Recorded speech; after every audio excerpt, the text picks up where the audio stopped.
What's in it? This is what's like really more for us, I guess I'd say, because we've been watching a bunch of videos and reports and things in the car, and there's some good info out there, but there's also maybe some misinfo out there. Seems a hectic thing, and it is what it is. So we'll chalk it up to that. So about the car, this is going to be the topical, what we'd call the booth talk, if you got it from one of us. I think most already know like the details. Acid dip shell, we picked it from Tim Bell. They threw a cage in for us. To our spec, we're real happy with that. We got it in, we put it on a diet even further, pull weight off of it. That was a real key thing. Make it easier to service, key thing. Really trying to make this thing fit into that limited class GTA rulebook spot. So for that, the key things you are limited on how much aero you can run, how much tire you can run. That's the real main things of it, I guess I'll say. In open or limited class GTA, you're not really limited on a power output, you're not limited on a minimum weight. Weight for us is one of the big challenges, just a big focus for us. Currently the car sits under 2,900 pounds, okay? That's plenty more development to go. Yeah, it is. It's actually very light, so I think oftentimes we scale a factory car and they're 3450 or something if they've got some options to them. This one obviously shy on the options that aren't needed, rich on the ones that are. Right. So back to that misinformation thing on the car about it. So weight was a big thing. I've seen posts about carbon wide body, carbon car. The whole car is not carbon. We still have a factory, original molded bumper. It's been trimmed and cleaned up to accommodate the V-mount. We do have a 3D molded carbon front splitter with front diffuser. That's all integrated kind of to the class limits. We've got carbon side splitters on the side. We've got a GT1000 rear wing that's carbon from APR on the back. That's it. That's the extent of the carbon aside from the seat, which is sweet OMP air unit, and the wheel, which is like weirdly lightweight. It's very cool. That's it on the carbon front. So these are aluminum doors, aluminum fenders. As far as the wide body goes, it really just accommodates a pull and a little bit of a roll to accommodate the covering the top of the tire. Yeah, that's a little wider, so it's a 315 in the front. Clearly takes a little extra effort. So we'll just kind of do like a front down the side back. We'll do an interior thing briefly. Okay. So that's the front. Hood's aluminum. We had great artisan Chuck Beck help us on the hood. This is purpose built, obviously, in effort to cool the 3.7 engine that's in there. We know you're going to ask, so I'm just going to tell you now that yes, we'll do a whole thing just on the engine for you guys. Benchmark power was shooting for a 750 if we can keep it cool.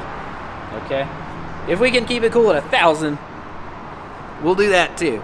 But trying to be realistic. So, this is 3.5 all hydraulic cam phasing. Okay, it's got a pair of 3076 GTX Gen 2 turbos on it.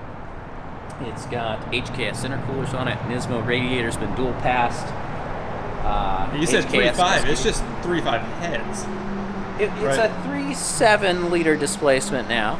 It's originally from a 3.5 donor to get this timing set and everything. We don't have VVEL on there. The engine is pushed down and back a little, if you can tell. We're allowed 2 inches. We're well within the rule book on that.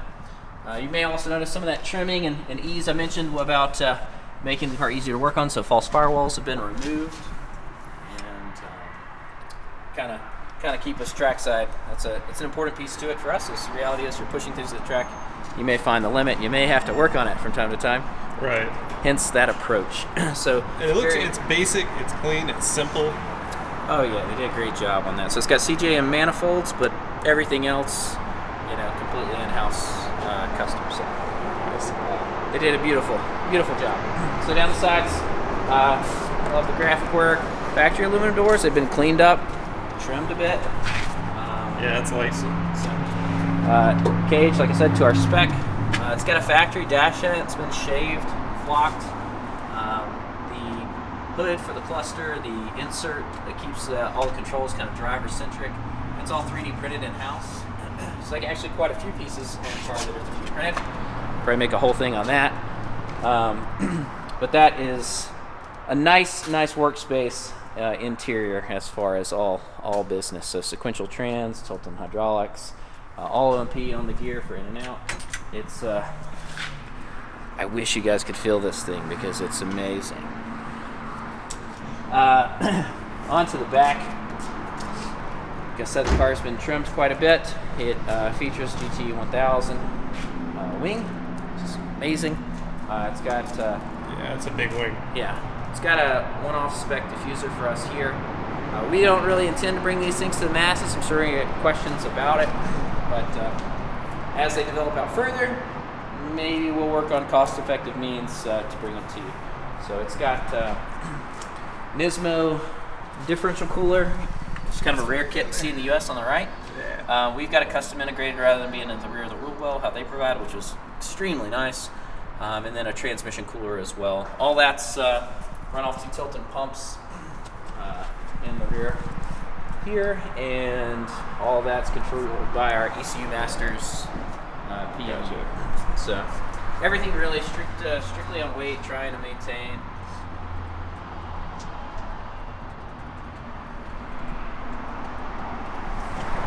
A tight weight budget. So it has a turbo kit, all of this magic, and it's lighter than my car. Your car is right there. And that thing's like full gutted, no dash. This has so much more to offer. I really feel the peasantry of when I sit in my car now. So that's kind of a quick walk around. Suspension, it has BC ZRs on it. This is the first car to have a true rear coilover set for ZRs, so we'll work with them to try and bring new products to market. It is spec'd for our approach with a bit higher rate than most folks are going to entertain. We have GTR uprights on it. It's got GTR suspension. It's got the late model hubs with the super beefy M14 lugs. So and obviously, brakes. yeah. So we'd done a GTR adapter kit on Russell's white car. We've been testing it for years. For this one, the loads we expect this car to see, we wanted a heavier duty hub. Right. So that was why we went with the whole GTR upright. But kits for the GTR brakes, you can stay tuned on that. That's something that's already been tested for years here. We were very pleased with. So Nice. quick walk around. Tell us what you want to know about the car. Did you know it had a code name? What should it have been? Do you know what it is? Yeah. We have What do plenty you want to of see content. first? Do you want to see about the engine? Do you want to talk more about undercar? Do you want to talk about drivetrain? Do you want to talk about just the electronics and integration and stuff? Because that, honestly, I crazy. think they want to hear it. Want to hear it? Okay.